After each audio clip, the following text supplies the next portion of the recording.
कृष्ण भगवान की जय।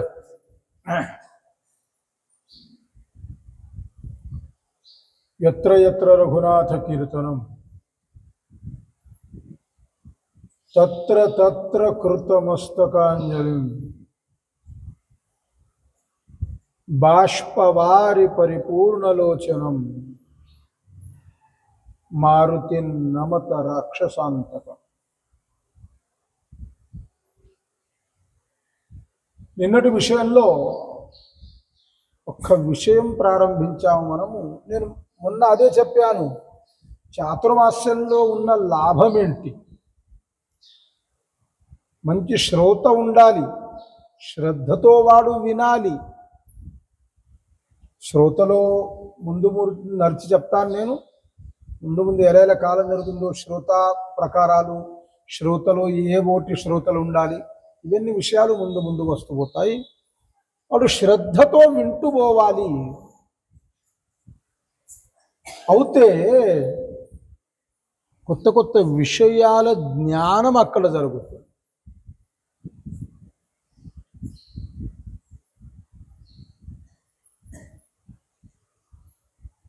అది కూడా ఎలా ఉంటుంది గుర్తా? చాతుర్మాస్యంలో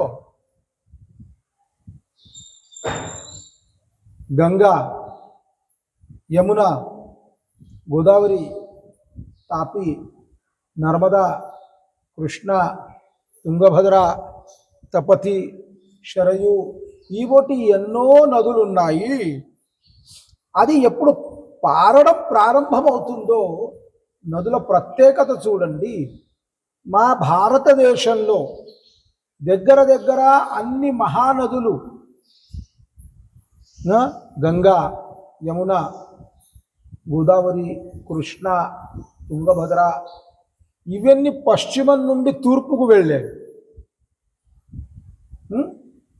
పశ్చిమం నుండి తూర్పుకు వెళ్ళాడు. కొన్ని నదులు ఇలా ఉన్నాయిగా తూర్పు నుండి పడమర వైపు వెళ్ళాడు, పూర్తి విరుద్ధ దిశగా. ఎందుకంటే ఒక్కటి విచారించండి, హిమాలయం సమారభ్య యావదిందు సరోవరం తందేవ నిర్మితం దేశం హిందుస్థానం ప్రచక్షతే అని చెప్పారు బార్హస్పత్య అర్థశాస్త్రంలో. హిందుస్థాన్ అనే శబ్దము నేటి కాలంలో నచ్చదు. ఎందుకంటే ఎలా ఉంది గుర్తా? ఈ భారతదేశానికి నిజమైన పేరు భారతం కాదు. నిజమైన పేరు భారతం కాదు. దాని తర్వాత అఖండ భారతము, ఇవన్నీ పేర్లు వచ్చాయి. ప్రతివాడు తన ప్రకారంగా నామకరణం చేశాడు తన స్వార్థంతో. కానీ అలా కాదు, దీని నిజమైన పేరు భారతదేశం కాదు. భారతదేశము ఈ తర్వాత వచ్చిన పేరు ఉంది. దీనికి నిజమైన పేరు ఉంది అజనాభ ఖండము. శ్రీమద్ భాగవతంలో పంచమ స్కంధంలో ఖగోళ భూగోళ వర్ణన చేస్తూ దీన్ని, ఈ దేశాన్ని అజనాభ ఖండము అని నామకరణము. అజనాభుడని ఎవరినన్నారు? ఎవడు నాభి నుండి నిర్మాణమయ్యాడో, ముందవుతే అజుడు. అజుడున్నాడు, ఉండి కూడా నాభి నుండి నిర్మాణమయ్యాడు. నాభి నుండి ఆవలికి వచ్చాడు.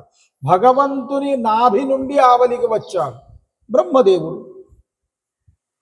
ఆ బ్రహ్మదేవుని దేశం ఇది, బ్రహ్మదేవుడు స్థాపించిన దేశం ఇది అని పూర్తి మా జగత్తులో భారతదేశంలో బ్రహ్మదేవుని క్షేత్రం ఒకటే ఉంది. అది పుష్కర్ రాజ్. రాజస్థాన్లో అజ్మీర్ పక్కన పుష్కర్ రాజ్, ఇది మహాక్షేత్రంలో వస్తుంది. శాస్త్రంలో చెప్తూ, శ్రాద్ధ విభాగంలో చెప్తూ అక్కడ చెప్పారు, కురుక్షేత్రం గయాం గంగాం ప్రభాసం పుష్కరం తథా ఏతాని ఇవన్నీ పుణ్యతీర్థాన్ని శ్రాద్ధకాలే సదా పఠేత్ అని అన్నారు. శాస్త్రంలో ఎక్కడెక్కడ శ్రాద్ధం చేయాలి, ఎలా శ్రాద్ధం చేయాలి, ఎవరెవరి పేరుతో చేయాలి, పిండ ప్రదానం ఎవరెవరి పేరుతో, నాకు ముందు ఎలా విషయం వస్తే అలా నేను చెప్తూ వెళతాను. ఎందుకంటే ఇప్పుడే అన్ని విషయాలంటే క్రమంగా మనం వెళ్ళలేము. దానిలో కురుక్షేత్రము, గయా, గంగా, ప్రభాసపట్టణము, పుష్కర క్షేత్రము, ఇన్ని ముఖ్యమైన క్షేత్రాలు చెప్పారు. ఏతాని పుణ్యతీర్థాన్ని శ్రాద్ధకాలే సదా పఠే. అవే ఎందుకు చెప్పారు? దానికి కూడా కారణం ఉంది. కారణం లేక ఏది మా మహాపురుషులు మాట్లాడలేదు. కారణం లేక ఏ మహాపురుషుడు, మా హిందూ ధర్మంలో ఉన్న మహాపురుషులు ఎవరూ మాట్లాడలేదు. వేరే ధర్మం పరిస్థితి అలా లేదు, వేరే సంప్రదాయం పరిస్థితి అలా లేదు. వేరే సంప్రదాయంలో వారు అంటారు हमारे मजहब में नहीं है, क्यों नहीं है? जवाब ఇవ్వలేరు.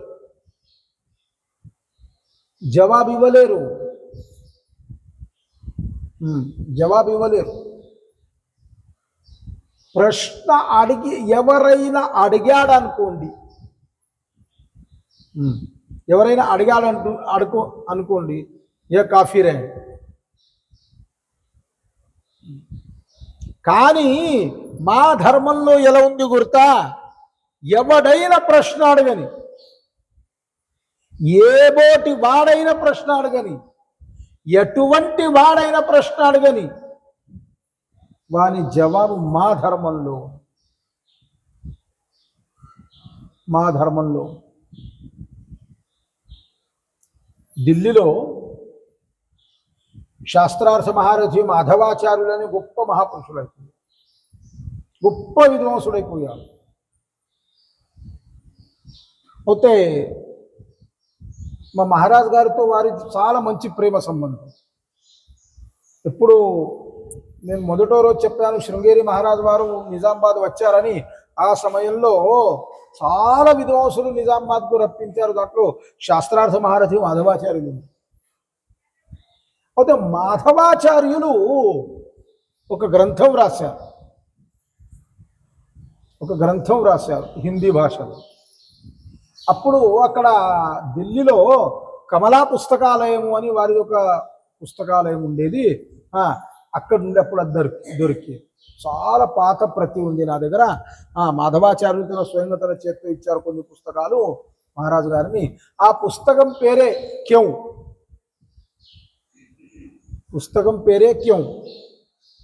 క్యూ శబ్దానికి అర్థం ఏంటిది?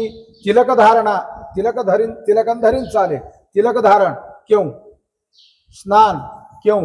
ఈ ప్రతి ప్రశ్నకు జవాబు దాంట్లో అతడు ఇచ్చాడు. ప్రాతకాలం లేచి నుండి రాత్రి పడుకునే వరకు ప్రతి కార్యానికి జవాబు ఇచ్చాడు. కానీ వేరే ధర్మంలో ఆ పరిస్థితి లేదు, వేరే సంప్రదాయంలో లేదు. నేను నిన్న కూడా చెప్పాను, ధర్మం అంటే ఒకటే ఉంది మా భారతదేశంలో, అది హిందూ ధర్మం. రెండవ ధర్మమే లేదు అని దాని కొరకు విచారం చేస్తే సంప్రదాయాలు ఎన్నైనా ఉండవచ్చు, ధర్మం మాత్రం ఒకటే ఉంది. ఏది శాశ్వత రూపంగా ఉంది? సనాతన ధర్మం ఉంది. సనాతనం అనగా చాలా ప్రాచీనమైంది. దానంత ప్రాచీనము రెండవది ఏదీ లేదు. ఈ కాలంలో హిందూ ధర్మం నిర్మాణమైంది అని ఎవ్వరూ చెప్పలేరు.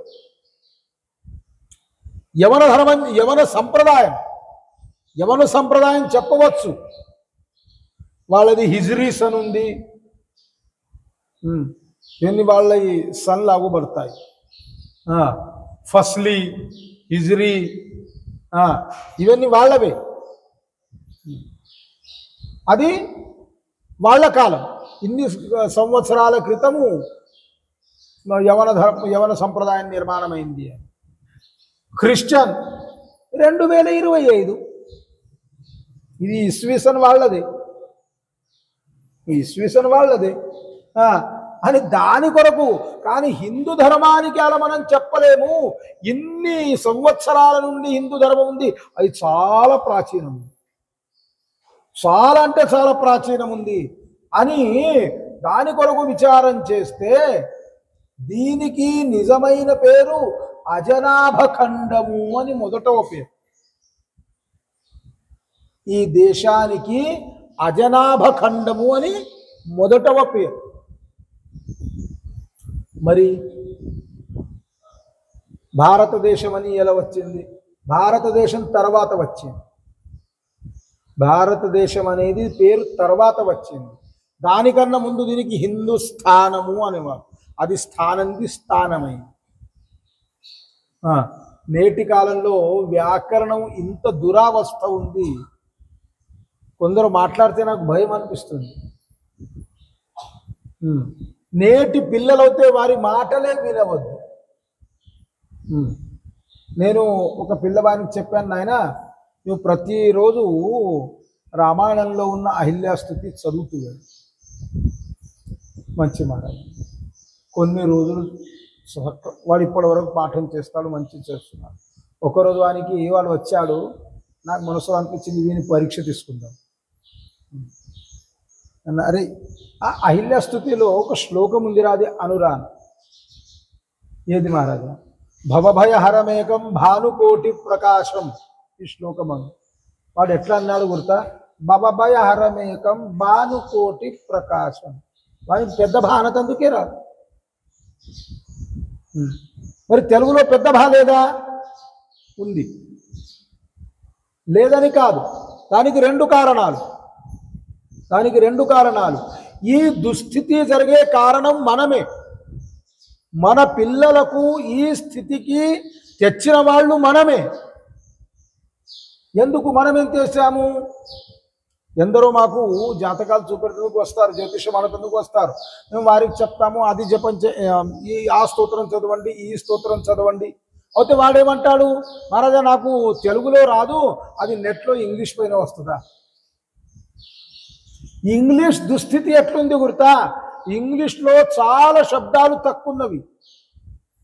వానికి ధర్మ సింధు రాస్తందుకు రాదు, ధరం సింధు అవుతుంది. DHA ధరం సింధు. వారికి అడగండి, ఇంగ్లీష్ మంచి వాళ్ళకి అడగండి, వారు జవాబు ఇస్తారా చూద్దాం. LIGHT light. హెచ్ ఎక్కడ పోయింది? సైలెంట్ అయింది. ఒప్పుకున్నాం, వారి శబ్దంలోనే చెప్తున్నాను. హెచ్ సైలెంట్ అయింది, ఒప్పుకున్నాను. హెచ్ ఎప్పుడు సైలెంట్ అయిందో, ఏ శబ్దము ముందు వస్తే ఏ శబ్దము వెనుక వస్తే వ్యాకరణంగా అది సైలెంట్ అవుతుంది. అది నాకు చెప్పండి. ఇప్పుడు మా సంస్కృతంలో ఎట్లుంది ఒక ఉదాహరణంగా చెప్పాలి. అకస్సవర్ణే దీర్ఘ, వ్యాకరణంలో సూత్రం ఉంది. అకస్సవర్ణే దీర్ఘ. రామ శబ్దం ఉంది. రామ శబ్దం ఎలా నిర్మాణమైంది? రామ శబ్దం ముందు సగం రానే ర, ఆ రలో అచ్చి కలిసింది అని ర అయింది. ఆ ర ఎదుట దీర్ఘమైన ఆ వచ్చింది, రా అయింది. మ సగమే, దానిలో మొదటవ అచ్చి కలిసింది. అకారం ఎదుట అకారం వస్తే మా వ్యాకరణ శాస్త్ర ప్రామాణ్యంగా, మా సంస్కృత వ్యాకరణ ప్రామాణ్యంగా అకారం ఎదుట అకారం వస్తే అది దీర్ఘమవుతుంది. అకస్సవర్ణే దీర్ఘ అని అది సవర్ణమైంది, అక్కడ పెరిగి రామ శబ్దం ఇలా నిర్మాణం ఉంది. ఇది మాకు ప్రమాణం ఉంది. మీకేం ప్రమాణం ఉంది చెప్పండి? హెచ్ సైలెంట్ అయింది, ఒప్పుకుంటాను. హెచ్ సైలెంట్ అయింది, మీ వాక్కులే నేను ఒప్పుకుంటాను. నేను ఒక్క విషయం చెప్పాలని, నేను మాట్లాడితే కోపం వస్తే ఆ విషయం వేరే. కొందరు అంటారు కూడా, మహారాజా మీరు ఇంత ధైర్యంతో ధైర్యంతో ఏంటిది, ఏముంటే నాకేం భయం ఉంది? ఎలా చెప్పండి? ఈ ఒక్క తల్లికి పుట్టిన ఇద్దరు పిల్లలు, ఇంగ్లీష్ ఉర్దూ. ఒక్క తల్లికి పుట్టిన పిల్లలు ఎట్లే ఇంగ్లీష్లో కూడా ఇదే పరిస్థితి ఉంది. ఇప్పుడు మీకు ఒక్క ప్రమాణం ఇచ్చా. ఉర్దూలో పూర్తి అక్షరం రాస్తందుకు రాదు, బ్రాహ్మణ అని రాయమనండి చూద్దాం. ఉర్దూ రాసే వాళ్ళకి, పాత వాళ్ళకి అడగండి. ఇప్పుడు కూడా మసీద్లో ఉర్దూ నేర్పుతారు, వారికి అడగండి. బ్రాహ్మణ శబ్దము ఇది ఎట్లా ఉందో అట్లనే వ్రాయమనండి. మరాఠీలో, తెలుగులో ఎలా వ్రాస్తామో అలా వ్రాయమనండి. రాలేడు వాడు బర్రెహేమన్ అని రాస్తాము, అక్కడ శబ్దమే లేదు అని. ఇది బర్రెహేమన్ అని రాస్తాడు అని. దాని కొరకు మనం, దానికి మన పిల్లవాళ్లకు భవభయహరమేకం భానుకోటి ప్రకాశం. ముందు మనం ఏం తప్పు చేశాము, వానికి తెలుగు నేర్పలేదు. ముందు పాత వాళ్ళకు అడగండి, ఎవరైనా పాత వాళ్ళు నేర్చిన వాళ్ళకు అడగండి. ముందు పెద్ద బాల శిక్ష అని ఒక పుస్తకం వస్తుంది, పెద్ద బాల శిక్ష అని ఒక పుస్తకం వస్తుండే. పంతుళ్ళు సార్లు కాదు, టీచర్లు కాదు. సార్లు వేరే, టీచర్లు వేరే, పంతుళ్ళు వేరే. ఈ ముగ్గురుట్లో ఏంటిది? ఇప్పుడున్నవారు సార్లు, టీచర్లు. ముందు వాళ్ళకే రాదు, వాళ్ళే ముందు బాబాబాయ్ ఆరమేకమే అంటారు వాళ్ళు. వాళ్ళు పిల్లలకే నేర్పుతారు. ముందు ఈ ఖాన్గీ పంతులు ఉండేవారు, వారు మాత్రం ఆ పెద్ద బాల శిక్ష నేర్పేవారు. దానిలో చక్కటి ఉచ్చారం ఉండేది, చక్కటి ఉచ్చారం ఉండేది. భవభయహరమేకం భానుకోటి ప్రకాశం. ఇది శుద్ధమైన ఉచ్చారణ ఉంది, శుద్ధమైన ఉచ్చారణ ఉంది. అది మరాఠీలో కూడా ఎందరో, మరాఠీ భాషది కూడా అదే దుస్థితి జరిగింది. అదే వీరు కూడా మరాఠీ వాళ్ళు చాలా శుద్ధంగా ఉన్నారనను, వారి పరిస్థితి అదే ఉంది. చూడండి, వాడు ఏమంటాడు, నేను అష్టకాల అనంగా వింటాను నేను. సుఖ సుఖమనతాహే దుఃఖ ఠాకూని ఆలే. సమర్థులు చెప్పారు ఏంటిది? సుఖము సుఖము సుఖము సుఖము అంటూ ఉంటాము, దుఃఖము సహజంగా వస్తుంది, ప్రత్యక్షంగా అవుతుంది. మనం ఎంత సుఖం వెంట పరిగెత్తుతూ వెళితే దుఃఖం అంత వేగంగా వస్తుంది. సుఖ సుఖమనతాహే దుఃఖ ఠాకూని ఆలే. వీడేమంటాడు గుర్తా? సుఖ సుఖమనతాహే దుఃఖ కోటూని ఆలే. ఠాకూని కోటూని రెండు శబ్దాలకు చాలా అర్థం వేరే అవుతుంది అని. దాని కొరకు మనం కొంత విచారం చేస్తే, ఏదైనా అధ్యయనం చేసేటప్పుడు, ఏదైనా మా మహారాజు వారు అనేవారు, తక్కువనే నేర్వండి కానీ గట్టిగా నేర్వండి. మీ చెయ్యెవరు పట్టవద్దు, మిమ్మల్ని తప్పు అని అనవద్దు, ఇది తప్పావు అని అనవద్దు, అంత గట్టిగా నేర్వండి. అదే విద్యా ప్రభావం, అదే విద్యా మహాత్మ్యం ఉంది. వాడు ఎంత నేర్చాడు, ఎంత విద్వాంసుడు. నేటి కాలంలో ఏముంది, డిగ్రీ చూస్తారు కానీ వారి అధ్యయనం ఎంత ఉంది వీడెవడు చూడడు, ఇది ఎవరు చూడడు. కానీ డిగ్రీతో పాటు వారి అధ్యయనం చూడాలి. వాడు ఎంత అధ్యయనం చేశాడు, ఎలా అధ్యయనం చేశాడు. మనము తప్పు మనది ఉంది, మనము మన పిల్లలకు సంస్కారం ఇవ్వడం లేదు. గురవే సర్వలోకానాం భిషజే భవరోగిణాం నిధయే సర్వ విద్యానాం దక్షిణామూర్తయే నమః. జ్ఞానప్రదాత భగవాన్ దక్షిణామూర్తి వారి శ్లోకం ఎప్పుడు నేర్పుతారో, గురవే సర్వలోకానాం భిషజే భవరోగిణాం. అక్కడ చిన్న భా లేదు, పెద్ద భా ఉంది. భిషజే భవరోగిణాం. నిధయే, నిధయే లేదు, నిధయే, నిధయే సర్వ విద్యానాం దక్షిణామూర్తయే నమః. ఆ గురువు గారు కూడా పిల్లలకు నేర్పేటప్పుడు అంత శ్రద్ధ వహించాలి. మనము తల్లిదండ్రులు కూడా ఒక్కటి జ్ఞాపకం ఉంచండి, ఏ విద్య ఉందో అది కేవలంగా గురు కర్తవ్యమని కాదు. గురువుగారు నేర్పుతారు నాకేం చేసేది ఉంది కాదు, తల్లిదండ్రులకు కూడా కర్తవ్యం ఉంది. పిల్లవాడు ఎప్పుడు స్కూల్ నుండి బడి నుండి వస్తాడో ఎప్పుడైనా అడుగుతారా మీరు కూర్చోబెట్టి, ఈరోజు స్కూల్లో ఏం చెప్పారు, ఏం లెసన్ ఉండే, ఏ టీచర్ చెప్పాడు, ఏం చెప్పాడు నాకు ఒక్కసారి చూపెట్టు, ఎప్పుడైనా అడుగుతారా? స్కూల్ పోతున్నాడు అయిపోయింది. కానీ వాడు స్కూల్ వెళ్ళిన తర్వాత వాని సంస్కారం ఏముంది, వాని నడక ఎలా ఉంది, వాని ఆచరణ ఎలా ఉంది, ఇది తల్లిదండ్రి కర్తవ్యం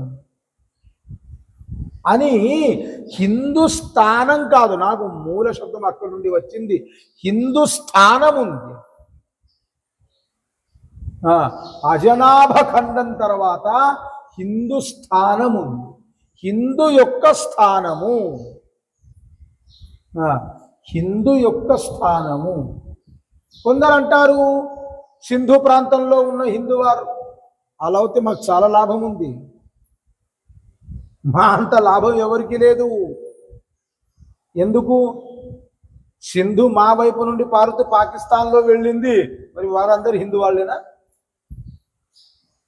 సత్లజ్, బయాస్, ఝేలం, సింధు ఇవన్నీ పారుతూ పాకిస్తాన్లోనే వెళ్ళాయి.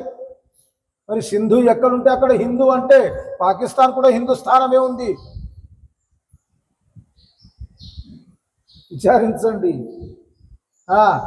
అంతేకాదు ఆ శాస్త్రంలో ఏమన్నారు, ఆసింధో సింధు పర్యంత. సావర్కర్ అనేవారు, ధర్మవీర్ సావర్కర్ అనేవారు, ఆసింధో సింధు పర్యంత యస్య భారత భూమిక పితృభూ పుణ్యభూశ్చైవ సవై హిందూరితి స్మృత. హిందూ ఎవరిననాలే ఎంత చక్కగా చెప్పారు. ఆ సింధో సింధు పర్యంత. ఒక ఉదాహరణంగా చిన్న విషయం చెప్తాను. మనమేమంటాము, రామేశ్వరం వెళ్తాం. నేను సముద్రం, ఇక్కడ సావర్కర్ ఆ సింధో సింధు పర్యంత అన్నారని చెప్తున్నాను. రామేశ్వరం వెళ్తాం. రామేశ్వరంలో సింధు ప్రాంతం నుండి, అంటే సముద్రము సింధు అని పేరుంది అనే లక్ష్మికి సింధుజ అన్నారు, సింధు కన్య అన్నారు. సింధు అనగా సముద్రము. రామేశ్వరము ఈ భాగం నుండి, అంటే మన భాగం నుండి హిమాలయం వరకు, తరువాత ద్వారకా నుండి కటక్ వరకు, ఇంత భాగమే హిందుస్థానం కాదు. సావర్కర్ వాక్కులను విచారించండి. ఆ సింధో సింధు పర్యంత అనగా అక్కడ సముద్రం ఎక్కడ సమాప్తమవుతుందో అది చూడండి ముందు. అంటే శ్రీలంక కూడా భారతంలోనే వచ్చేస్తుంది. పాకిస్తాన్ తుది భాగం ఆఫ్ఘనిస్తాన్ కూడా భారతదేశంలోనే వస్తుంది. మరి నిజమే ఉంది, పాకిస్తాన్లో ఒక పర్వత శ్రేణులు ఉన్నాయి, దానికి ఆఫ్ఘనిస్తాన్లో ఒక పర్వత శ్రేణులు ఉన్నాయి, దానికి హిందూకుష్ పర్వతం అంటారు. ఇతిహాసాన్ని చదవాలి, ఇతిహాసాన్ని విచారించాలి. దాన్ని హిందూకుష్ పర్వతం అంటారు. ఆ ఆఫ్ఘనిస్తాన్లో తుర్క ప్రాంతంలో హిందూకుష్ ఎక్కడొచ్చింది? అది ఒక కాలంలో మన దేశమే, అది గాంధార దేశం. గాంధారి అక్కడ ఆమెనే, శకుని అక్కడ వాడే. హిందూకుష పర్వతము ఆ సింధో సింధు పర్యంత. సముద్రం తుది నుండి ఇక్కడ పూర్వంలో సముద్రం తుది వరకు, ప్రారంభం వరకు, ఆ తుది వరకు యస్య భారత భూమిక, అది భారత భూమి. కానీ ఇక్కడ సావర్కర్ ఒక వాక్కు చాలా మహత్వం ఉంది. సావర్కర్ ఏమన్నారు? మాతృభూ అనలే, పితృభూ. పితృభూ పుణ్యభూశ్చైవ సవై హిందూరితి స్మృత అన్న. పితృభూలో మాతృభూలో ఉన్న తేడా ఏంటిది? మాతృభూమిలో పితృభూమిలో ఉన్న తేడా ఏంటి? అతడు కొంత దేన్ని విచారం చేశారు? లాని విచారం చేశాడు, న్యాయాన్ని విచారం చేశాడు. లా ఎలా విచారం చేశాడు? నేటి కాలంలో ఇప్పుడు కానూన్ వచ్చింది ఏమని, స్త్రీ తన తల్లిగారింటి సొత్తు తీసుకోవచ్చు, ఇంత భాగం తీసుకోవచ్చు, ఇంత భాగం అడగవచ్చు. ఇవన్నీ ఇప్పుడు వచ్చాయి, పూర్వకాలంలో లేకుండా. తల్లిగారింటిది ఏమి ఇచ్చేది లేదు, అది వాళ్ళ మనసులో వస్తే తల్లిదండ్రులు ఇచ్చేవారు. కానీ తన తండ్రి సొత్తు మాత్రం తనది ఉంటుంది. కుమారుని సొత్తు ఒక్కడు విచారించండి, తన కుమారుని సొత్తు అంటే తల్లి వంశం సొత్తు మనకు దొరుకుతుందా దొరకదా ఇది చెప్పలేం మనం, దీని నమ్మకం లేదు. కానీ తండ్రి వంశం నుండి మాత్రం సొత్తు తప్పక దొరుకుతుంది, తప్పక దొరుకుతుంది. అది తండ్రి తన వంశం ఉంది అని ఇక్కడ మాతృభూమి అల్లే పితృభూ అన్నారు. ఇది మా సొత్తు ఉంది. పితృభూ పుణ్యభూశ్చైవ సవై హిందూరితి స్మృత. ఇది హిందూ శబ్దానికి వారు వ్యాఖ్య చేశారు. హిందూ శబ్దానికి చాలా విశాలంగా వాక్యం, చిన్న వ్యాఖ్య లేదు, చాలా విశాలమైన వాక్యం ఉంది. అంతేకాదు గీతా ప్రెస్ గోరఖ్పూర్ వాళ్ళు ఇప్పటి వరకు వారు కళ్యాణం అంకం తీస్తారు. అయితే వారు ఒక్కటి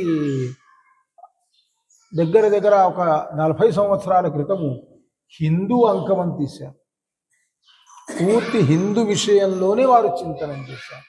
హిందూ ఎవరిననాలే, హిందూ ఎవడు, హిందూ లక్షణాలు ఏంటివి, హిందూ ఆచార పద్ధతి ఏంటి, హిందూ నడక ఏంటి, ఇవన్నీ విషయాలను వారు అక్కడ బోధించారు. అని దాని కొరకు విచారం చేస్తే ఇక్కడ హిందూ స్థానం ప్రచక్షతే. మొదటవ పేరు అజనాభ ఖండం, రెండవ పేరు హిందుస్థాన్. మరి భారతదేశం అని ఇక్కడ వచ్చింది. ఇదేం వచ్చింది కొత్తది? భారతదేశము ఇది ఏంటిది? భారతదేశం ఏముందంటే మూలంగా మా భారతదేశంలో నలుగురు భరతులయ్యారు. భరతుని పేరుతో దీనికి భారతదేశము అన్నారు. భరతుడు దీన్ని పరిపాలించాడు, భరతుడు ఇక్కడ రాజు ఉన్నాడు అని దీన్ని భారతదేశము అని నామకరణం జరిగింది. కానీ నలుగురు భరతులయ్యారు, నలుగురు భరతుడు. మొదటవ భరతుడు శకుంతలా దుష్యంతుని కుమారుడు. శకుంతలా దుష్యంతుని కుమారుడు. మా కవి కులగురు కాళిదాసులు వారిపైన చక్కటి నాటకం వ్రాశారు, అభిజ్ఞాన శాకుంతలమని. సంస్కృతంలో చాలా చక్కటి నాటకం ఉంది. అభిజ్ఞాన శాకుంతలము చాలా చక్కటి నాటకం ఉంది, దాన్ని నిర్మాణం చేశారు. మహాభారతంలో ఆది పర్వంలో దుష్యంతోపాఖ్యానం అగుపడుతుంది, భరతోపాఖ్యానం. మొదటో భరతుడు, ఈ ఒక భరతుడు. రెండవ భరతుడు ఋషభదేవుని కుమారుడు, రెండవ భరతుడు. ఈ ఋషభదేవుడు ఎవడు? ఋషభదేవుడు భగవంతుని అవతారం.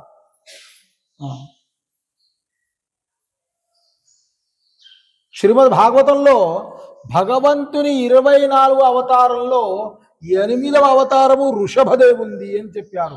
అష్టమే మేరుదేవ్యాంతు నాభేర్ జాత ఉరుక్రమ అని వర్ణించారు. 8వ అవతారం ఋషభదేవుడు. కానీ జైన సాంప్రదాయం వాళ్ళు మా తీర్థంకరుడు అని అతన్ని తనలో కలుపుకున్నారు. ఎందుకు కలుపుకున్నారు? మహాపురుషుల అవస్థను వర్ణిస్తూ బాలావస్థ, ఈ 3 అవస్థలు ఉంటాయి. ఎవరు పూర్తిగా ఉచ్చావస్థకు వెళతారో వారికి 3 అవస్థలు ఉంటాయి. దానిలో ఏదైనా ఒక్కటి ఉంటుంది. బాలావస్థ, ఉన్మత్తావస్థ, పిశాచ్యావస్థ, బాలోన్మత్త పిశాచ్యవత్ అని వర్ణించారు. ఇవి 3 అవస్థలు ఉంటాయి. సనక సనందన సనాతన సనత్కుమారులు వీరు ఎప్పటికీ బాలావస్థనే. వీరికి పౌగండత్వం రాదు, తారుణ్యత్వం రాదు. పౌగండత్వం అంటే ఏంటి? బాలావస్థ కన్నా పెద్దవాడు, అంటే ఒక 5 సంవత్సరాల కన్నా ఎక్కువవాడు. బాల శబ్దానికి ప్రతివాడు వేరే వేరే వేరే వేరే వ్యాఖ్య చేశారు. న్యాయశాస్త్రకారులు వేరే వ్యాఖ్య చేశారు, వైశేషికులు వేరే వ్యాఖ్య చేశారు, వేదాంతకారులు వేరే వ్యాఖ్య చేశారు, సాంఖ్యకారులు వేరే వ్యాఖ్య చేశారు, యోగశాస్త్రకారులు వేరే వ్యాఖ్య చేశారు. ప్రతివాడు వేరే వేరే వేరే వేరే బాల శబ్దానికి వ్యాఖ్య చేశాడు. ఒప్పుకున్నాము, కానీ స్థూల రూపంగా చెప్తున్నాను. 5 సంవత్సరాల లోపు పిల్లవాడు, 5 సంవత్సరాల వరకు ఉన్న పిల్లవాడు బాలావస్థ. అంటే 5 సంవత్సరాల లోపు ఉన్న పిల్లవానికి ఏమి తెలియదు. అంటే తెలియదంటే తినే తాగే తెలుస్తుంది, కానీ వానికి లజ్జ భయం ఎటువంటి ఏముండదు. వాడు బరిబత్తలు తిరుగుతూ ఉంటాడు. వానికి ఏమైనా సిగ్గు అనిపిస్తుందా?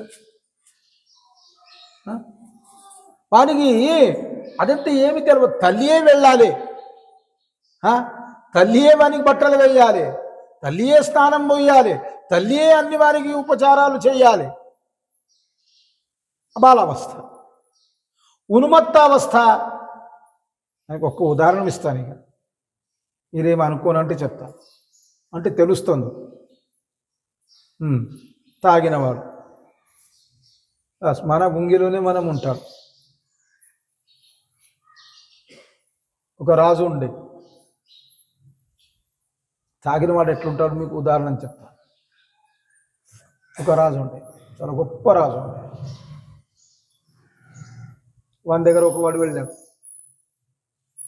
వెళ్ళన్నాడు, మహారాజా ఏంటిది, నీ రాజ్యం అంతా ఎంత కమ్ముతావు చెప్పు, నేను కొంటాను. రాజు అన్నాడు, వీనికి ఒక్కసారి తినతందుకు దిక్కు లేదు, వీడు నా రాజ్యం కొంటాడా? నా రాజ్యం వీనికి లోపటేంట్రా, ఇసుక వెళ్ళిండ్రు, మంచిగా మెత్తగా పెట్టిండ్రు, లోపల వేసిండ్రు. ప్రొద్దున్న లేసే వరకు అంతా దిగిపోయినాక వాడు అన్నట్టు, నేను ఇక్కడ ఎందుకున్నాను నేను? వరి మూర్ఖుడా, నువ్వు రాజుకు వెళ్ళి ఇలా మాట్లాడావు. చాలా తప్పు చేశాను నేను, ఇలా మాట్లాడవద్దు. నడు, ఇప్పుడు నీకు రాజు రమ్మంటున్నాను. పోయాడు రాజు దగ్గర. పోయిన తర్వాత, ఏమరా రాజ్యం కొంటావా? మహారాజా కొంటాను, కానీ ముందు ఒక్క ఆన ఇవ్వు అన్నాను. ముందు కాలంలో ఆన ఉండే. ఇప్పుడు పాత వాళ్ళు, నా వరకు నేను చూశాను, చారానా అటనా, ఇప్పుడు పిల్లలకు తెలియదు. ఒక్క ఆన ఇవ్వు. ఎందుకు? ఆన దొరికిన తర్వాత మీకు చెప్తాను నేను, అంటే నయా పైసా అనుకోండి, 1 పైసా. అది ఇచ్చిన తర్వాత నేను చెప్తాను. అది తీసుకొని నేను చెప్తావు? చెప్పాను, నేను చేసి చూపెడతాను. ప్రధాని అన్నాడు, మహారాజా వారికి ఇవ్వకండి. ఒక్క ఆనంద్ మనకేం పరువు ఉన్నదిరా, పేద మాట ఏముంది, ఇచ్చేయండి. తీసుకున్నాడు, 1 నయా పైసా తీసుకున్నాడు. వెళ్ళాడు, మంచి తాగి వచ్చాడు. వచ్చి కూర్చున్నాడు రాజు ఎదుటని. మహారాజా ఎవరెవరు పిలుస్తావో పిలువు, ఎంత కొంటావు చెప్పు, ఎంత కమ్ముతావో చెప్పు, నేను కొంటాను. రాజు అన్నాడు, మీరు ప్రొద్దున మంచిగా మాట్లాడాలి, ఇప్పుడు ఇదేంటిదిరా? ప్రధాని చెప్పాడు, మహారాజా అది సాయంత్రం నేను దీని జవాబు దొరుకుతుంది. సాయంత్రం దిగిపోయింది. ఏమంటావురా? మహారాజా నేను మాట్లాడేవాడిని నేను కాను, నాలో ఇంకో మనిషి ఉంటాడు, వాడు నాకు మాట్లాడిపిస్తాడు.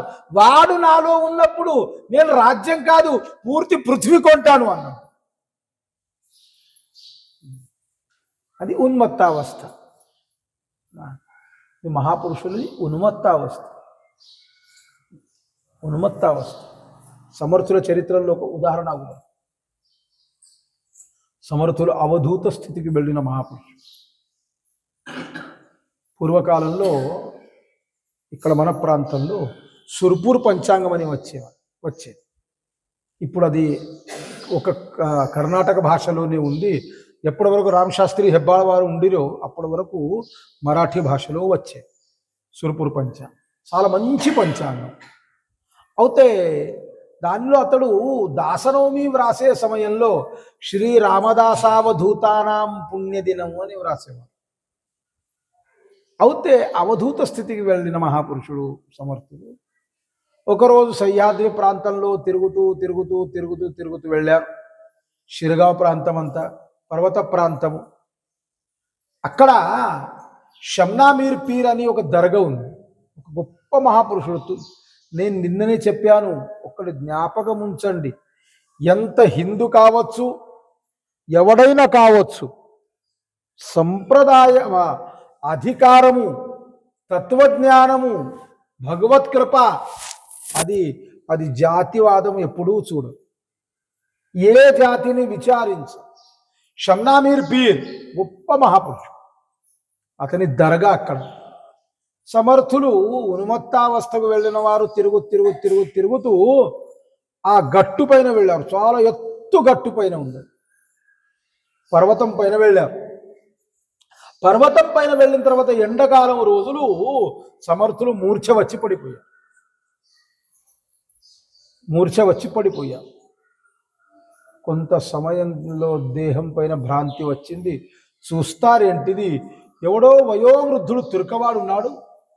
తెల్ల గడ్డం ఉంది, తెల్ల వెంట్రుకలు ఉన్నాయి, శరీరంలో ఆకుపచ్చ కప్పుని వేసుకున్నది ఉంది, చేతిలో కటోర ఉంది. అతని తొడపైన సమర్థులు నెత్తి పెట్టుకొని గాలి వేస్తున్నారు. ఆకులతో గాలి వేస్తున్నారు. బట్టతో ఎప్పుడు గాలి వేయవద్దు. బట్టతో గాలి ఎప్పుడూ వేయవద్దు. బట్టతో గాలి ఒక్కసారి వేస్తారు, అది నేను చెప్పే అవసరం లేదు. బుద్ధిమంతులు గుర్తుపట్టుకున్నారు బట్టతో గాలి ఎప్పుడు వేస్తారు అని. దాని కొరకు పెద్ద పెద్ద ఆకులతో గాలి వేస్తుంది. గాలి వేసిన తర్వాత కొంత సమయానికి స్పృహ వచ్చింది. సమర్థులు కళ్ళు తెరిచి చూశాను. ఎవరు నువ్వు? అతను అన్నాడు, నువ్వు ఎవరి కొరకు వస్తున్నావు? నేనే వాణ్ణి. షమ్నామీర్ పీర్ నేనే ఉన్నాను. పీర్ శబ్దానికి అర్థం అంటే ఉర్దూ భాషలో గురువు. పీర్ అంటే గురువు. మనం పీర్లో తీసుకొని దుంకుతాం, అది పీర్ కాదు, అది కాఫీర్ ఉంది, ఇది పీర్ కాదని. పీరు ఇది పీర శబ్దానికి అర్థం గురువు. పీరాన్ పీర్ దస్తగీర్ అన్నాం. పీరాన్ పీర్ దస్తగీర్. దస్తగీర్ ఇది దత్తాత్రేయుల అవతారం. కలియుగంలో మా నవనాథుల చరిత్రలో ఆగుబడుతుంది.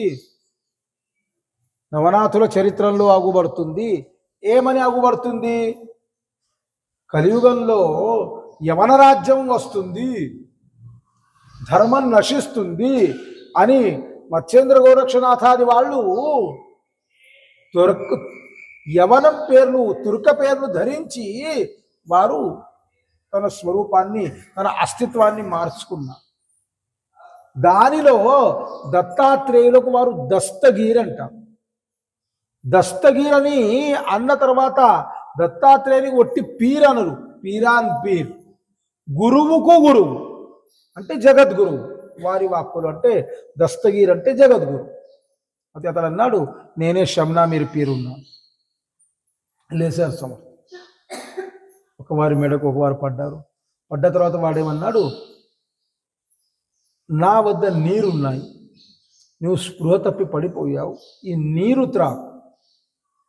నీరు త్రాగితే కొంత నీకు మంచి అనిపిస్తుంది. సమర్థులు అన్నారు, నేను తాగను. సమర్థుల్లో వేరే మహాపురుషుల్లో ఇదే తేడా ఉంది. సమర్థుల్లో వేరే మహాపురుషుల్లో ఇదే తేడా ఉంది. తన కర్మాన్ని సమర్థులు ఎప్పుడు త్యాగం చేయాలి. తన కర్మాన్ని ఎప్పుడు త్యాగం చేయలేదు. సమర్థులు ఏమన్నారు? క్రియాభ్రష్టతే నష్టదానోని గ్యావి. కర్మభ్రష్టులు ఎవరున్నారో వారు నష్టులు అన్నారు. తన కర్మాన్ని సత్కర్మాన్ని ఆచరణను ఎప్పుడు త్యాగం చేయవద్దు.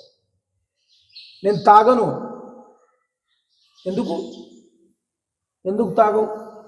సమర్థులు అన్నారు, నువ్వు ఎంత గొప్ప మహాపురుషుడు ఉండవచ్చు, ఎంత ఎదిగిన వాడు ఉండవచ్చు, కానీ కానీ ఏంటిది? ఏం కానీ? నువ్వు తురకవాడవే, నేను బ్రాహ్మణుని. నువ్వు తురకవాడవే, నేను బ్రాహ్మణుని. ఇంత ఉచ్చావస్థకు వెళ్ళి నీలో తేడా ఏంటిది? సమర్థులు అన్నారు, ఎప్పటి వరకు దేహం ఉందో ఆచరణను కర్మాన్ని త్యాగం చేయలేము. దేహం ఉండే వరకు సత్కర్మాచరణం చేయవలసింది. హనుమంతుడి ఒక వాక్కు ఉంది. రాముని విషయంలో మాట్లాడుతూ హనుమంతుడు అంటాడు, దేహ బుద్ధ్యాతు దాసోహం జీవబుద్ధ్యాత్ వదంశక ఆత్మబుద్ధ్యాత్మమేవాహం ఇతి మే నిశ్చితామతి అన్న. రామా, దేహబుద్ధ్యాతు దాసోహం, ఎప్పటి వరకు నాకు దేహబుద్ధి ఉందో, దేహబుద్ధి అంటే ఏంటిది? నువ్వు స్వామి, నేను సేవకుని, ఇద్దరి దేహం వేరే వేరే.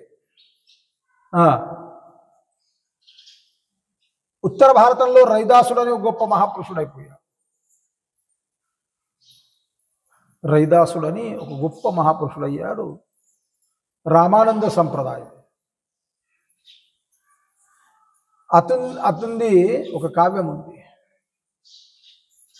ఆ కావ్యంలో మాట్లాడుతూ ఎంత చక్కగా అంటాడు రైదాస్, ప్రభుజీ తుము చందన హమ పాని.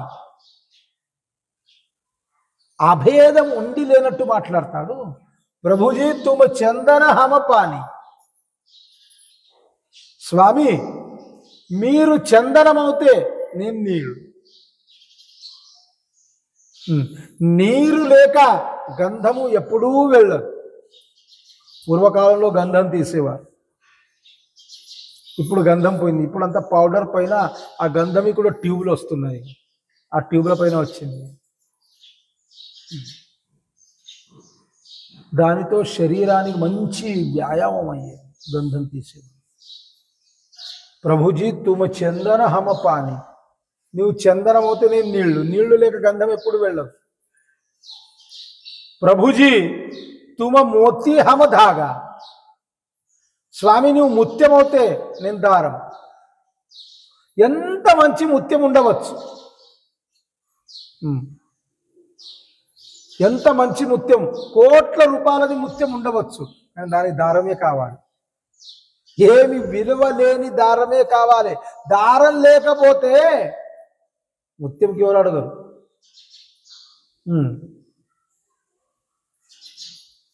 ప్రభుజీ తుమ దీపక హమ బాతి. స్వామి, నువ్వు దీపం ఉన్నావు, నేను వత్తి ఉన్నాను అని. వత్తి లేకపోతే దీపం నడవదు. ప్రభుజీ తుమ స్వామి హమ దాస. స్వామి, భగవంత నువ్వు స్వామివి, నేను సేవకుణ్ణి. సేవకుడు లేకపోతే స్వామికి ఎవరు అడుగుతారండి? హనుమంతుడు లేకపోతే రాముణ్ణి అడిగేవాడు ఎవడున్నాడు? హనుమంతుని వలన రాముడు, రాముని వలన హనుమంతుడు కాదు. జ్ఞాపకం ఉంచండి. దాని కొరకే సమర్థులు మాకేమన్నారు? హనుమంతాము చీకుడవల్లి రామమండపా వేలాగేది శ్రీరామ భక్తినే పడలి రామదాస బోలే యానావే. ఆముచే కుళి హనుమంత అముచే ముఖ్య దైవత తయామీనాముచా పరమార్థ సిద్ధితేన పవే సర్వత సహాయమాసి హనుమంత ఆరాధ్య దైవత శ్రీ రఘునాథ్. మాకు అన్నిటికీ ఆధారమే హనుమంతు అనే సమర్థులు ప్రతి చోట్లో హనుమద్ విగ్రహాలనే స్థాపించారు, హనుమద్ దేవాలయాలనే స్థాపించారు. ప్రభుజీ తుమ స్వామి హమదాస. సేవకుడు ఉంటేనే స్వామికి మహత్వం. నేను 2 ఉదాహరణలు చూద్దాం.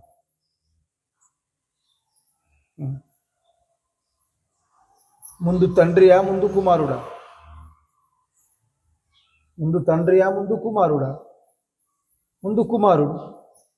కుమారుడు ఉంటేనే వాడు తండ్రి అవుతాడు, లేకపోతే తండ్రి ఎక్కడి నుండి అవుతాడు వాడు? ముందు పతియా ముందు పత్నియా? ముందు పత్ని. ముందు భార్యనా ముందు భర్త? ముందు భార్య. అది భార్య ఉంటేనే వాడు భర్త అవుతాడు. భార్య వలన వాడు భర్త. అలాగే ముందు సేవకుడు ఉంటేనే స్వామి. గురువు శిష్యులు. శిష్యుడు ఉంటేనే వానికి ఎవరైనా గురువు అంటారు. శిష్యులు లేకపోతే వానికి గురువు ఎవరు అంటారు? ఒక టీచర్స్ క్లాస్లో వెళ్ళాడు. ఉదాహరణ చెప్తాను. టీచర్ క్లాస్లో వెళ్ళాడు. చదివే పిల్లలు స్టూడెంట్ ఉంటేనే, ఆ స్కూల్లో ఎవరైనా నేర్చేవారు ఉంటేనే, ఆ పాఠశాలలో ఎవరైనా నేర్చేవారు ఉంటేనే వానికి ఎవడో నమస్తే సార్ అంటాడు. నేటి వాక్కులో చెప్పాలంటే గుడ్ మార్నింగ్ సార్ అంటాడు. వాడు ఎవరు లేకపోతే వానికి గుడ్ మార్నింగ్ అనేవాడు ఎవడు ఉన్నాడు? వానికి మార్నింగే గుడ్ కాదు వాంది. ఆ పిల్లల వలన, ఆ విద్యార్థుల వలన అతడు గురువు. విద్యార్థులు లేకపోతే అతడు గురువు కాడు. అదే మాదిరిగా సేవకుడు ఉంటేనే స్వామి. ముందు స్వామి ఎప్పుడు కాడు.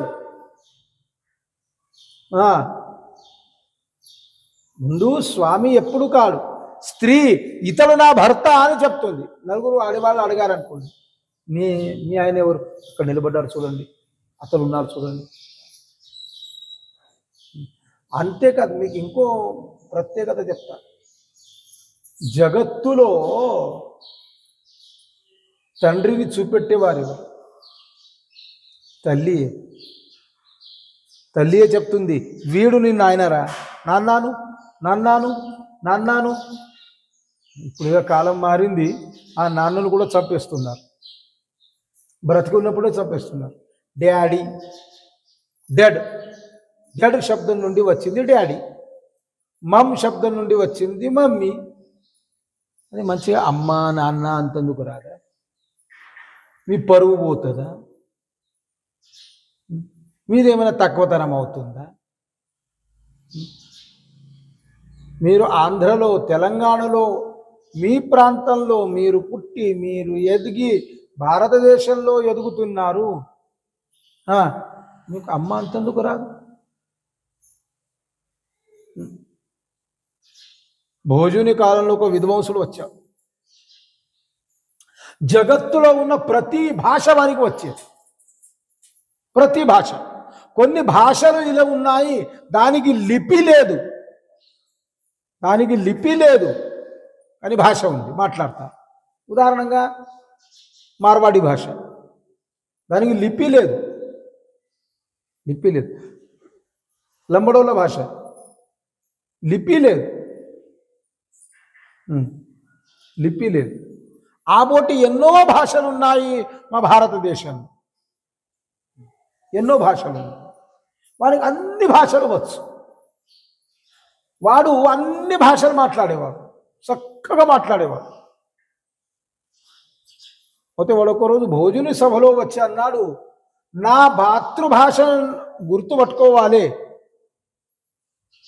నేను నా చేతికి ఉన్న బంగారు కంకణం ఇస్తాను, లేకపోతే ఎవడు గుర్తుపట్టకపోతే నాకు 1,00,000 సువర్ణ ముద్రలు ఇవ్వాలి. ఎవ్వడు గుర్తుపట్టలేదే, రాదు, తెలుస్తలేదు తెలుస్తలేదు తెలుస్తలేదు తెలుస్తలేదు. ప్రతివాడు అదే అన్నాడు. ప్రతివాడు అదే అనగానే కాళిదాసులు అన్నాడు, రేపు చెప్తాను నేను మాతృభాష ఏదో రేపు తప్పగా చెప్తాను. ఎక్కడ? ఇక్కడనే చెప్తాను, ఈ సభలోనే చెప్తాను. మంచిగా 2 రోజు సూర్యోదయం అయింది, సభ నిండింది. వాడు కూడా వచ్చాడు, కాళిదాసుడు కూడా వచ్చాడు, అందరూ వచ్చారు. కాళిదాసుడు ముందే సేవకులకు చెప్పి ఉంచాడు ఏం చేశాడు. వారు ఏం చేశారు, ఒక పొడువు లావు కట్టేసుకున్నారు. ఇట్లా పై భాగంలో ఇద్దరు పట్టుకొని నిలబడ్డారు. కానీ ఎలా నిలబడ్డారు, దానికి లావుగా దారాలు కట్టి పైన ఆ దారాలు కనిపించకుండా ఇక్కడ ఒకవాడు నిలబడ్డాడు, అక్కడ ఒకవాడు నిలబడ్డాడు. వాడు ఏం చెప్పాడు కాళిదాసుడు, అది నేను ఒర్లుతాను, అరే రాయి ఆ కట్టె పడుతున్న రా, వీడు చనిపోతాడని ఒర్లుతాను నేను. వాని మీద పడేటట్టు పడవద్దు, వాని దగ్గర వచ్చి పైన లాక్కోవాలి. మంచి భోజులు అన్నాడు, దీంతో ఏమవుతుందో అదే బయటపడుతుంది. మంచి అనగానే వారు అలాగే చేశారు. వాడు నిలబడ్డాడు ఎక్కడనో, అక్కడనే వాడిని నిలబెట్టారు. ఆ పై నుండి పెద్ద కట్టె, లావు కట్టె, పొడువు కట్టె పైనుండి కింద దిగజారుతూ వస్తుంది సర్రని వేగంగా. అప్పో వీడు చనిపోతాడు అన్నాడు కాళిదాసు. వీరిపైన ఇంత పెద్ద సభా మండపంలో ఉన్న కట్టె పడిపోతున్నది, వీడిగా చనిపోతాడు. వాడు పైన చూశాడు, అమ్మా అన్నాడు వాడు ఒక్కసారి. అమ్మా అనగానే కాళిదాసుడు ఉన్నాడు, వీని మాతృభాష ఇది ఉంది అన్నాడు. ఎట్లేం గుర్తుపట్టావు? మానవుడు ఎంత విద్వాంసుడునని, ఎంత గొప్పవాడునని తన సంకట కాలంలో తన మాతృభాషనే పిలుస్తాడు, కానీ వేరే భాషను వాడు పిలువ. తన తల్లిని, తన మాతృభాషను వాడు ఎప్పుడు వాడు మమ్మీ అనని, డాడీ అనని, వాడు అనేది అమ్మనే అనవలసింది అని. దాని కొరకు తండ్రిని కూడా పరిచయం ఎవరు చేసిస్తారు ప్రప్రథమంగా అంటే తల్లియే చేసిస్తారు. వీటిని తండ్రి ఉన్నాడు అని దాని కొరకు ప్రభుజీ తుమ స్వామి హమదాస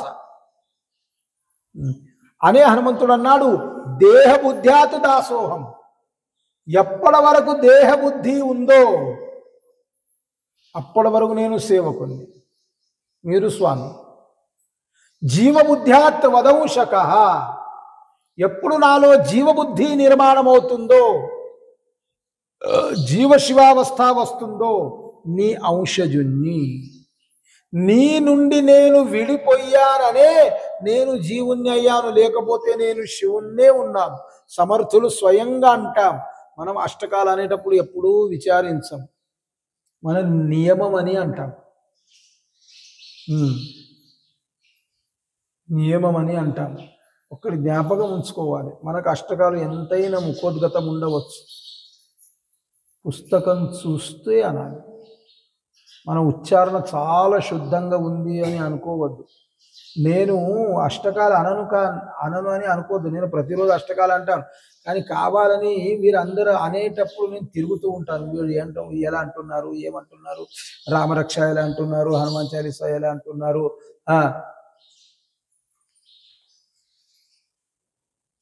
అని. దాని కొరకు పుస్తకం చూస్తూ శుద్ధంగా అనాలి. నేను కొందరు రామరక్షానంగా వింటాను. పుత్రౌ దశరథ సేతౌ భ్రాతరౌ రామ లక్ష్మణౌ అని వారేమంటారు? పుత్రౌ దశరథౌ యస్య, నేను దశరథుని కుమారుడు, దశరథుడు వాని కుమారుడా? అర్థం మారిపోతుంది, అలా అనవద్దు. పుస్తకం చూస్తూ శుద్ధంగా అనాలి. విని పాఠం చెయ్యవద్దు, చూసి చదివి పాఠం చెయ్యాలి. పుస్తకం చూస్తూ అనాలి. అష్టకాల్లో సమర్థులు ఏమన్నారు? తుజియా వియోగే జీవిత్వాలి. రామా, నీ వియోగంతో నాకు జీవిత్వం వచ్చింది, లేకపోతే నేను శివుణ్ణే ఉన్నాను. జీవబుద్ధ్యాత్ వదంశక, ఆత్మబుద్ధ్యాత్ మమేవాహం. ఆత్మబుద్ధితో విచారం చేస్తే నువ్వే నేను, నేనే నువ్వు, ఇద్దరితో ఏమీ తేడలేదు. ఇతిమే నిశ్చితామతి అని సమర్థులు శమనామీర్ పీర్ని అన్నారు. ఎప్పటి వరకు దేహబుద్ధి ఉందో, వివేకే క్రియా ఆపులి పాలటావి, అతి ఆదరే శుద్ధ క్రియాధరావి సమర్థులు బోధించారు అని. ఎప్పటి వరకు నా దేహం ఉందో అప్పటి వరకు నేను కర్మాన్ని త్యాగం చెయ్యను. అంత ఉచ్చావస్థకు వెళ్తే కూడా సమర్థులు తన కర్మాన్ని త్యాగం చేయలేదు. అది ఉన్మత్తావస్థ. మూడవది పిశాచ్యావస్థ. ఎవరికి ఏమైనా సోకుతుంది అనుకోండి, దయ్యమే పట్టింది, ఏదో ఉరుగుతుల వాడు ఎట్లనో మెదులుతాడు, ఎట్లనో దూకుతాడు, అది పిశాచ్యావస్థ. మహాపురుషుల్లో ఈ అవస్థలు కూడా అగుపడతాయి. బాలోన్మత్త పిశాచ్యవత్ అని వర్ణించారు. ఈ అవస్థలు కూడా అగుపడతాయి. వృషభదేవుడు ఆ అవస్థకు ఎదిగినవాడు. వృషభదేవుడు ఆ అవస్థకు వెళ్ళినవాడు. వృషభదేవుడు ఎవడు, ఏబోటివాడు, ఎంత గొప్ప అధికారం ఉండే వృషభదేవుంది. భగవంతుని అవతారంలో అతనికి అవతారం అని పుచ్చుకున్నారు. వృషభదేవుని విషయ భాగంలో రేపటి నుండి విచారం చేద్దాం. యదక్షరపద భ్రష్టం మాత్రాయనం చేద్దాం తత్సర్వం క్షమ్యతాం దేవనారాయణ నమోస్తే. కరచరణ కృతం వా కాయజం కర్మజం వా శ్రవణనయనజం వా మానసం వా పరాధం వీతం వా సురమిత క్షమస్వ జయ జయ కరుణాబ్ధే శ్రీపతే శ్రీ ముకుంద నాస్తి మత్సదృశో పాపి త్వదృశో న దయాపరః ఇతి మత్వా జగన్నాథ త్రాహి మాం కరుణాకర. గోపాల కృష్ణ భగవాన్ की. मला वाटते अंतरिता वसावे तुझ्या दास बोधासिता बोध भावे. अपत्या परे पाववी प्रेम ग्रासा महाराजया श्री गुरु रामदासा. आदिनारायणं हंसं ब्रह्माणं च वसिष्ठकं श्रीरामं रामदासं च उद्धवं च जगद्गुरुं. नारायण समारंभां रामदासार्य मध्यगाम् अस्मदाचार्य पर्यन्तां वन्दे गुरु परंपरां. गुरवे सर्वलोकानां विषजे भवरोगिणां निधये सर्वविद्यानां दक्षिणामूर्तये नमः.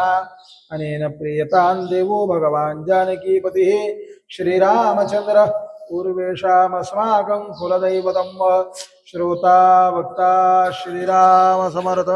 जय जय रघुवीर समर्थ. కర్మ మార్గాన్ని మనం ఎప్పుడు విచారిస్తున్నాము.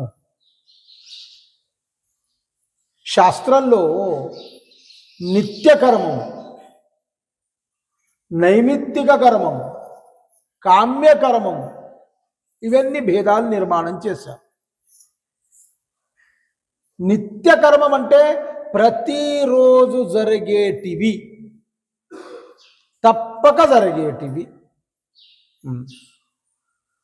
మనమేమనుకుంటాము, కర్మం అంటే